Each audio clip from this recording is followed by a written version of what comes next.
What's going on, everybody? Welcome back to my channel. Welcome back to Mail Guy Game. Hope y'all are having a great day today. Here I cover top plays, top sports news, and breakdowns of the previous week. So if that interests you, please go ahead and subscribe and like. Before we get into the news this week, we got a lot to cover. Let's go ahead and see how I did on my predictions for the previous week. I decided to challenge myself on my predictions for each week. I created a point system where I have to meet 50 points. And if I correctly guess which team won for that game, I get 5 points. If I correctly guess one of the team's scores, then I get 1 bonus point. If I correctly guess both teams' scores, then I get 3 bonus points, giving me 8 points for that game. Let's go ahead and see how I did. For the Bills and Falcons, the Bills actually beat the Falcons. I said that would happen. I said they would beat them 24-14. They actually beat them 29-15, so I get 5 points.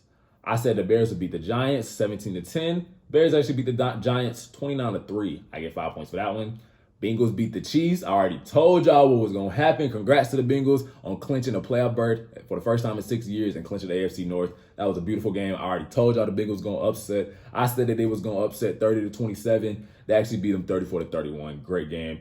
Joe Burrow outplayed Patrick Mahomes, like I said. And so I get 5 points for that one. I said the Titans would beat the Dolphins 27-23. They actually beat them 34-3, knocking them out the playoffs. I get 5 points for that one. I said the Colts would beat the Raiders. The Raiders actually beat the Colts, keeping them in the playoffs. I said the Colts would beat them 21-17. The Raiders beat them 23-20. I get 0 points for that one. I said the Patriots would beat the Jags 24-10. Patriots actually beat the Jags 50-10. So that was crazy. But I correctly guessed the Jags scoreline, so I get 0. Not 0. I get 6 points for that one. Woo. I said the Buccaneers beat the Jets 31-17. It was a really close game, but the Buccaneers actually pulled it out with the late game-winning drive from Tom Brady. So they won 28-24, so I get 5 points for that one.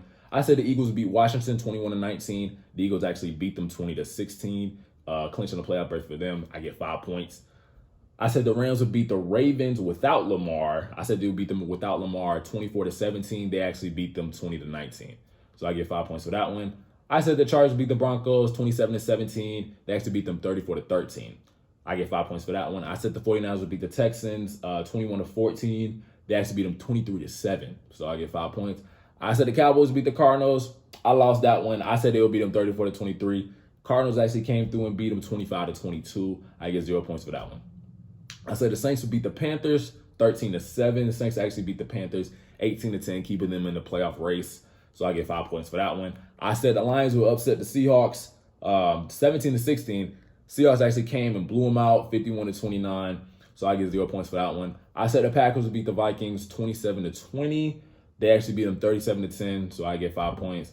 And I said the Steelers would beat the Browns in Big Ben's potential last game at Heinz Field. I said they would beat them 20-17. They actually beat them 26-14.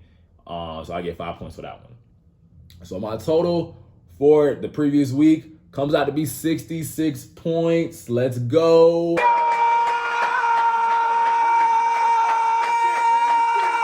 That's proof that I really do these predictions. So subscribe if you want some more expert predictions. Before we get into the news this week, I want to show a clip of a fan interaction with Jalen Hurts at FedEx Field. FedEx Field has had his maintenance issues over the course of the year, but I think this tops all of them.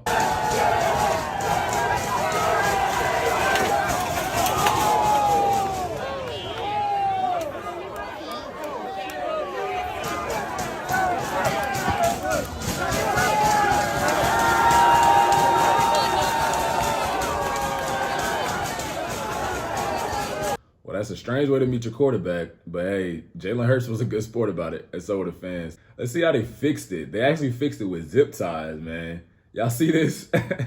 Like, what? We'll see how long that hold. I don't think that's holding for long, you feel me? They got some really cool photos out of it, though. Look at these. I ain't gonna lie.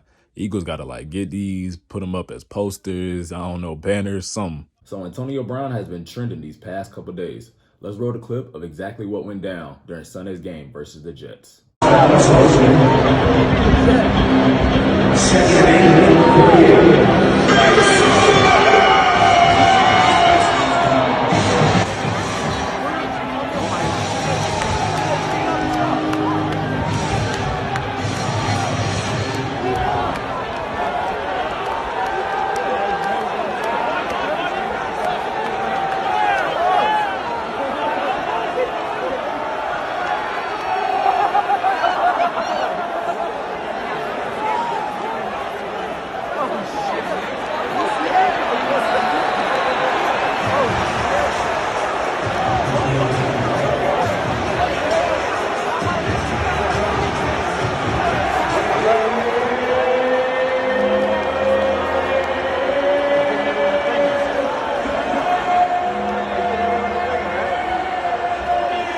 That's a statement only AB knows how to make. Let's see what Bruce Arians had to say about that. When we want to talk about that last drive, but I have to start with, can you tell us what happened to Antonio Brown? Did he quit? I've never seen a guy leave a field like that. And is this the last strike for him? He is no longer a Buck. All right, that's the end of the story. Let's talk about the guys that went out there and won the game. So all we know currently is that Antonio Brown will not be suiting up with the Buccaneers for the remainder of the season. Antonio Brown's camp did release a statement of their side of the story saying that Antonio Brown had been still suffering with the ankle injury from early in the season, and that's why he was hesitant to go back in the game. And at that point, Bruce Arians and the rest of the coaching staff were just like, hey, if you don't want to go in the game, then, we can't make you. You got to leave. And that's when Antonio Brown decided, he was going to go through with Antonio Brown's statement. So that's pretty much it. I don't think that Antonio Brown should have did that. I mean, he didn't really have a choice but to leave. But I feel like the way he left is what's going to tarnish his reputation. He was still trying to build his reputation back up in, Tampa Bay, and it seemed like it was going pretty well until Sunday. And I just feel like he could have left it a little bit more professional. And I feel like if he did leave it a little bit more professional, grabbed his stuff, just ran out, to the locker room, I don't feel like it would have been that big of a deal, you know what I'm saying? And then he released his side of the statement. And then, now we know, like, okay, he was dealing with an ankle injury. I don't think it would have been that big of a deal. I don't think that his career in the NFL now would be in question because of how he left. But I feel like how he left, that's just going to be a lasting image of Antonio Brown. And I feel like a lot of teams right now aren't going to want to deal with that moving forward. So it's an unfortunate situation. But at this point, all we can do is hope the best for Antonio Brown. I know a lot of Buccaneers players care for him, have love for him. And I know Bruce Arians and the coaching staff do as well. So we'll see what comes with the situation in the coming weeks. But for now, that's all we know. Mike Zimmer of the Minnesota Vikings is under fire for a controversial statement that he made about his backup quarterback and former third-round pick, Kellen Mond. Let's see what he had to say. Do you think you want to get a look at Mond next week? Not particularly.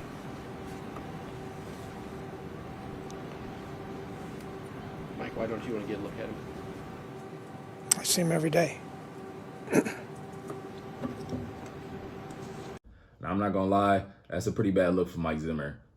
Half of the Minnesota fan base wants him out already, if not more. And now you're making a weird remark about your third-string quarterback who has only seen 3 snaps the entire season. And now you won't play him in a game that literally means nothing. It doesn't decide if you guys go to the playoffs or don't. You guys are already eliminated from the playoffs. So I feel like, what's the harm in playing him? It's just kind of weird. I'm not sure if he has any ill feelings towards Kellen Mond or anything. But it's just kind of weird. And I feel like only a coach who knows he's on his way out the door would say something like that. I don't feel like a coach who wants to be a part of the team's future, wants to continue working with his guys, would say that at all. That was just it was a very nasty remark, and that's a really bad look for Mike Zimmer, and I really think after Sunday's game, he will be fired. So that's my take on it. Let me know what you guys think in the comments below. For our next segment, we're going to talk about who had the most game this week. And who would have thought? It's 2 Bengals players in a row. Last week we had Joe Burrow, and this week we have Jamar Chase. How about them Bayou boys, man? How about them Bayou boys? Jamar Chase finished with 11 receptions for 266 yards and 3 touchdowns. He was the driving force in helping the Bengals upset the Chiefs 34-31.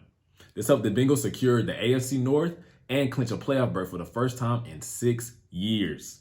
They snapped the Chiefs' 8-game winning streak and knocked them out of first place of the AFC playoffs, with the Titans retaking back the first seed.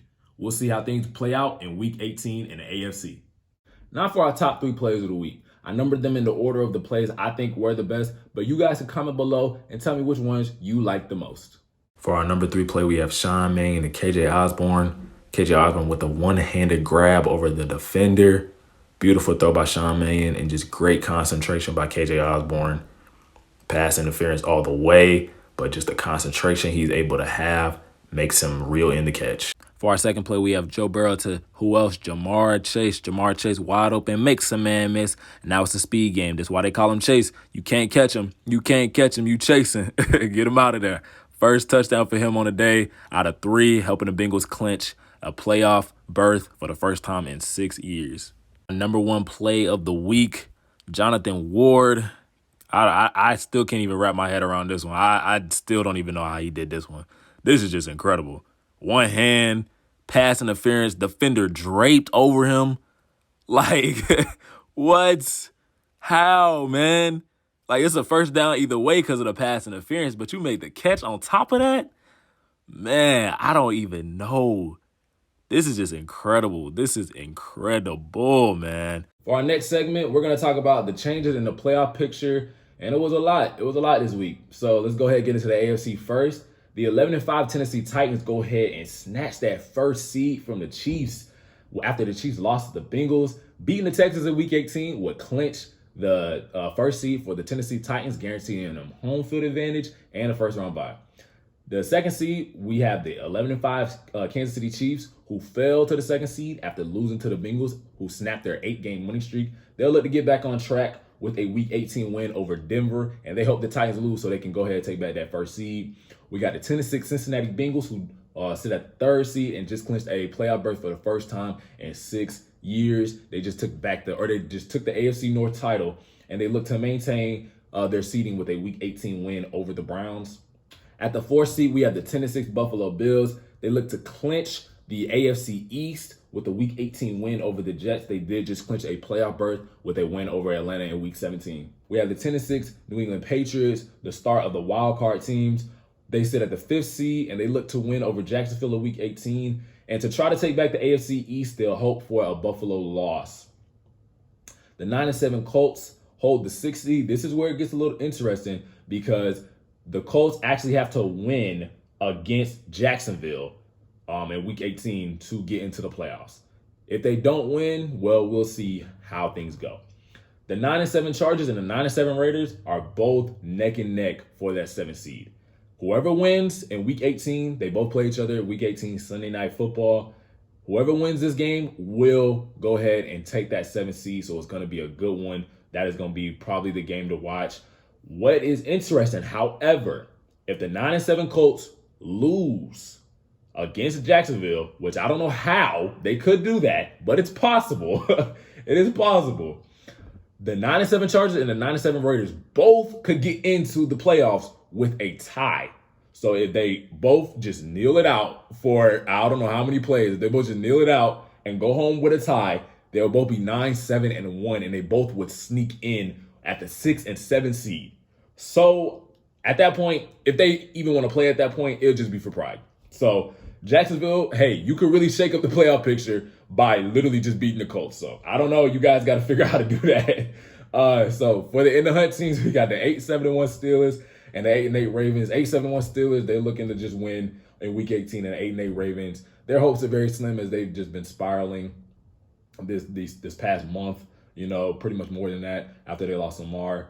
So they'll just look to win and see and hope if some teams can lose, same as the Steelers.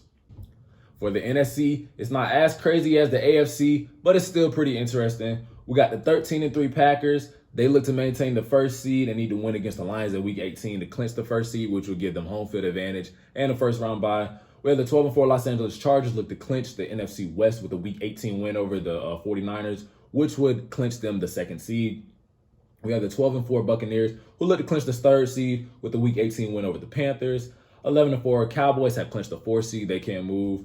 The 11-5 Cardinals are still in the race for the NFC West, actually, and they look to win over Seattle and hope for a Rams loss to hopefully get that NFC West title back. And this will give them the NFC West title, which will also give them the second seed. The 9-7 Eagles have just clinched a playoff berth in Week 17 with a win over Washington. Winning over Dallas in Week 18 will guarantee them the 6th seed. And then the 49ers, who sit at the 7th seed currently, they need to win over the Rams in Week 18 to guarantee them a playoff seed. And the in the hunt teams, we have the 8-8 Saints, who are still very much in it, but they need to hope for the Rams they need to hope for the Rams to win over the 49ers, actually, which is very possible. And if they can win over Atlanta, they can go ahead and sneak in to the playoffs at the 7th seed, taking the 49ers spot. For our last segment, we're going to talk about predictions for Week 18 and see if I can continue my streak of expert predictions.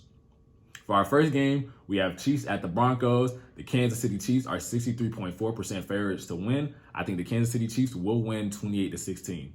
Our next game, we have Cowboys and Eagles. Dallas is 56.5% favorites. I think Dallas will win 23-17. We have the Bengals at the Browns. Cleveland is 52.1% favorites. That kind of caught me off guard because Cincinnati has been on an absolute tear this week or these past couple weeks. I think Cincinnati will win 28-20. Next, we have the Packers at the Lions. Green Bay is 79.6% favorites to win. I think Green Bay will win 33-13. Bears at the Vikings, 66.6% Minnesota favorites. I think Chicago will win 19-13. Washington at the Giants, 57.8% Washington favorites. I think Washington will win 17-9. Colts at the Jaguars, 79% favorites for Indianapolis. I think Indianapolis will win 24-13. Steelers at the Ravens. I have Baltimore. Well, Baltimore is 60.9% favorites to win. I have Baltimore winning if Lamar plays, but if he doesn't play, I have Pittsburgh winning 20-17. I also have Baltimore winning 23-20 if Lamar plays. Titans at Texans, 74.3% Tennessee favorites. I think Tennessee will win 31-14. Saints at Falcons, 62.2% New Orleans favorites. I currently think Atlanta will win 27-17, but you know Atlanta. Jets at Bills, 92.3% Buffalo favorites. I think Buffalo will win 31-20. 49ers at Rams, 64.5% Los Angeles favorites. I think Los Angeles Rams will win 24-17 over 49ers. Patriots at Dolphins, 66.5% New England favorites. I think New England will win 20-13. Seahawks at Cardinals, 64.9% Arizona favorites. 30-24 Arizona win. That is my prediction for that game. Panthers at Buccaneers, 85% Tampa Bay favorites. I think Tampa Bay will win 28-16. And finally, we have the Chargers at the Raiders. Is going to be a good one. Sunday Night Football, 8:20 p.m. Los Angeles is 58.2% favorites to win this game. I think Los Angeles will win 27-23. I would like to use this time to pay respects to John Madden and Dan Reeves, two former great NFL head coaches who passed recently, and they will be dearly missed. Please like and subscribe, and I hope to see you next week on Mel Got Game.